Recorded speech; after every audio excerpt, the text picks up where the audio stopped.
People were fed up with the old order after the Great War, and the writing of the Jewish Marx was soaring in popularity because it was so interesting and easy to read. And the idea of the common man was shared by both Marx and Hitler was a common person, more like the regular German citizen, while the idea of the common man having anything to do with government was the most revolutionary idea of all. Initially, the common man notion was despised by both the bankers and the German nobility,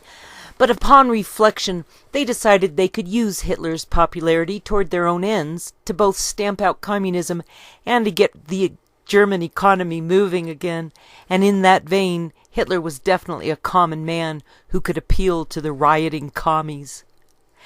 The aristocracy believed that Hitler could be told what to do since he'd been such a good soldier during the Great War and knew how to take orders. And Hitler didn't blame rich people for the war because he liked them and he wanted them to like him too. The communists wanted to completely put an end to the nobility, and the new Marxism was being heralded by the communists in the cities, while German peasants in the countryside just stuck to the old German stories and myths, and Hitler was definitely their man. People in Germany were thoroughly disgusted with those who had brought on the Great War, and were on fire for a communist revolution to get rid of the nobility that had supported the Kaiser in the Great War, and Hitler seemed like a good choice in order to keep communism out of the fatherland. With the Treaty of Versailles, the German army was limited to 100,000 men, although Germany was allowed to have a police force that could expand as needed. So Hitler and other returning soldiers signed up in brigades called the Free Corps or Free Men, but they might as well have been called the German Hells Angels. It wasn't just Nazis who were marching up and down the streets singing, but the communists were also on parade, and as the two groups met on street corners or in open fields outside town, serious fights broke out, and the police themselves would take sides. And the Nazis had more support from the regular German citizens, because the communists were friends with those same Russians that Germany had just faced in the trenches of the Great War. Unemployment was blamed for all the street fighting because the combatants were excused as having nothing better to do. And while the theory was that those who wanted to work could find employment, even though the sort of work available might not be their first choice, that would be proven when a good percentage of the communist Jews in Germany turned out to be superior workers when given the proper incentive. The idea of the noble proletariat who couldn't find any work turned out to be a myth invented by artists and their ilk, because the truth was that people unwilling to do the kind of work available had gotten used to having extra money during the Great War, and they were not willing to go back to the old economy that required some effort and some saving to buy necessities. The Weimar government was allowed to have their own army that they called the Stormtroopers, and this SA started with only 2,000 members called Brown Shirts, because they wore brown army shirts since there were so many of them left over from the war. But the Stormtroopers might just as well have been called the Rolling Thunder, and were first called the Sports Department because the army was not supposed to have that many soldiers. The army helped the German Hells Angels by giving them equipment and encouragement, and the army would bring them along to shoot at communists, and the name Free Corps more precisely in German meant the liberators that suggested they were allowed to operate outside the law. The English word Free Corps does not describe the fervor Germans felt for these groups as much more than mere protectors, but along with their usefulness, the name included the sure sense of romance that came with being outlaws. Russian communists had plenty of French sympathizers, so the running street battles by the Nazis were just a continuation of the Great War, and the German Hells Angels and the Red Communists fought it out in the street, and thousands of Reds died, and the battle was not so much about left versus right as it was about globalists versus patriots. Both sides had been trained on the battlefield and had kept their weapons, and they had been allowed to carry home from the Great War, and the army was supplying them with ammo, making it available not only for politics, but also for profit.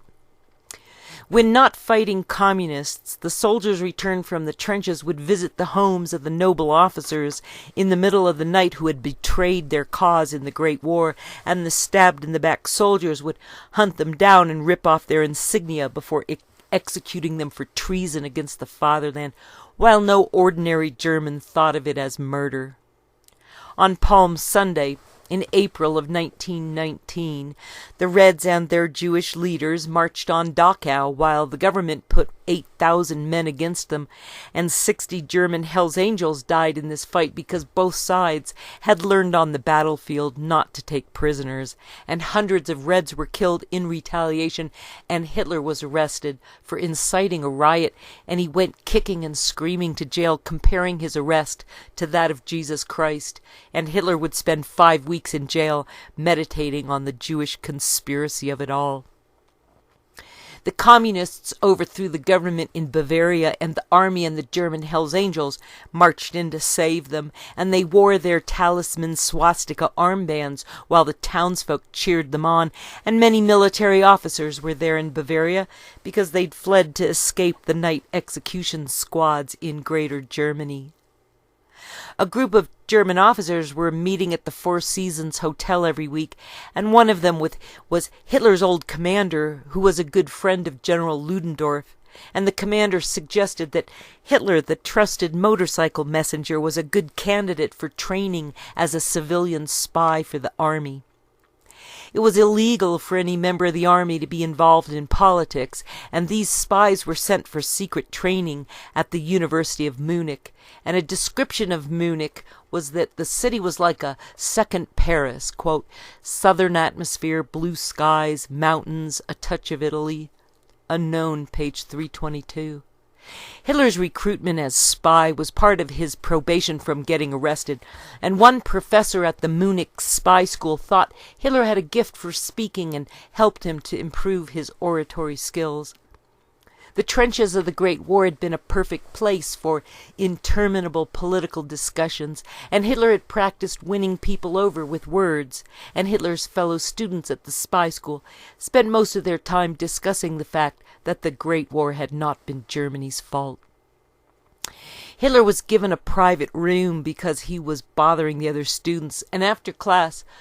Hitler would go out for a beer where he found pamphlets the German Hells Angels had been leaving in all the local taverns.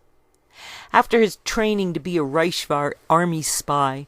Hitler went out to labor union meetings because the Weimar government wanted to help the workers' unions keep the communists away,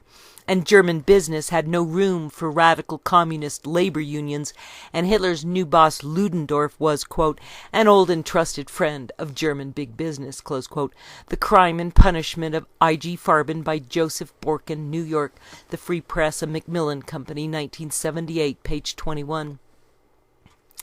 One of the political groups Hitler visited in those 90 days was called the German Workers' Party, or the Deutschlander Arbeiter Party, the DAP.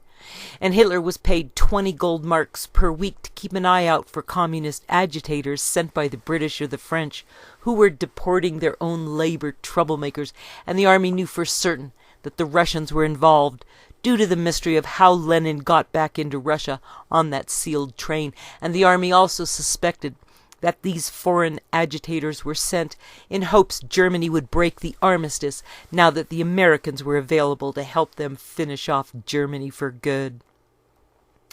The German Workers' Party wanted the nobility to get closer to the working classes, which was considered the middle class, in order to outnumber the lower class communists. And that was an inspiring idea to Ludendorff and his friends in the nobility.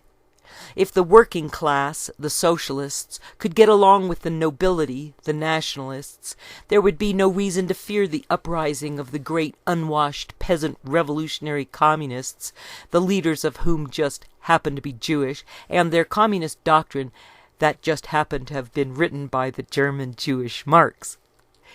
Hitler reported to the army that the German Workers' Party should be supported, and he personally joined up with the DAP on the 16th of September in 1919, and Hitler found a small office that had been a tap room for storing beer kegs, and he put in an electric light and a telephone.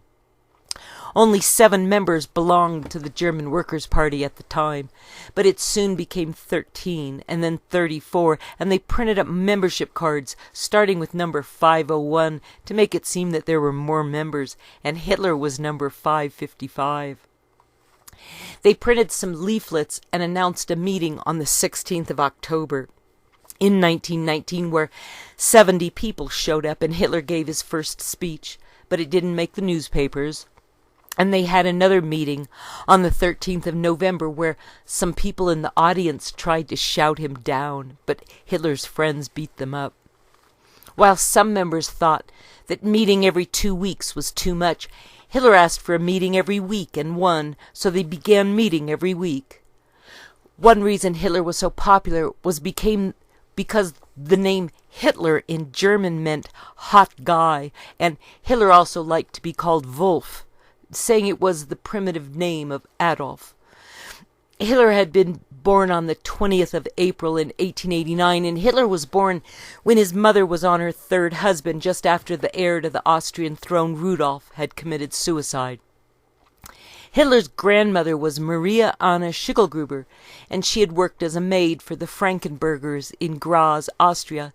in 1837, although their name might have been Frankenreither, and the Frankenbergers were Jewish, and their son had a child with Hitler's grandmother, the maid Maria, when he was 19 years old.